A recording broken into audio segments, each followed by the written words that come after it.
চলছিল তো এই হাসপাতালে একজনকে দিতে পারতাম মস্কা পড়ে যাবে ম্যাডাম মস্কা পড়ে যাবে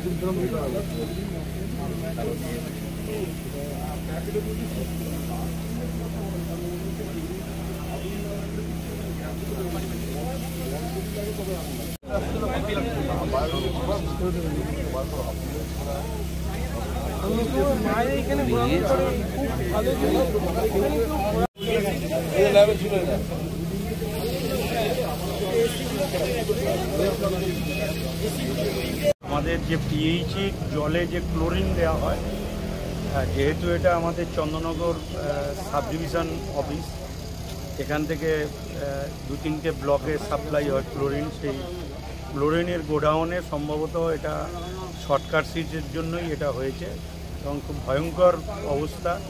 দুপুরবেলার টাইমে হয়েছে বলে অনেকটা বাঁচোয়া টানালে অনেক লোকের মৃত্যু ঘটতে পারত, যেভাবে আগুন লেগেছে। এবং পুরো মানে 50 মিটার পর্যন্ত আগুন ছড়িয়ে পড়েছে।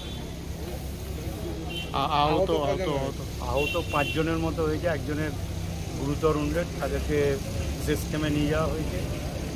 ভয়ঙ্করভাবে অফিস ক্ষতিগ্রস্ত হয়েছে, অফিসের ল্যাবরেটরি ক্ষতিগ্রস্ত হয়েছে এবং স্টাফেদের গাড়ি, 4 চাকার গাড়ি, এবং আমাদের একজন প্রধান এসেছিলেন দরকারে, তার মোটরসাইকেলও পুরো ছাই হয়ে গেছে। তো অগ্নি নির্বাপন ব্যবস্থা কিছু ছিল নাকি? দেখুন, এইরকম পরিস্থিতি তো বোঝা যায় না, তবে অফিসটায় ফায়ার এক্সটিংগুইশার ছিল, তারা অফিসের স্টাফ কিছুটা ফায়ার এক্সটিংগুইশার ফাটিয়ে কিছুটা রক্ষা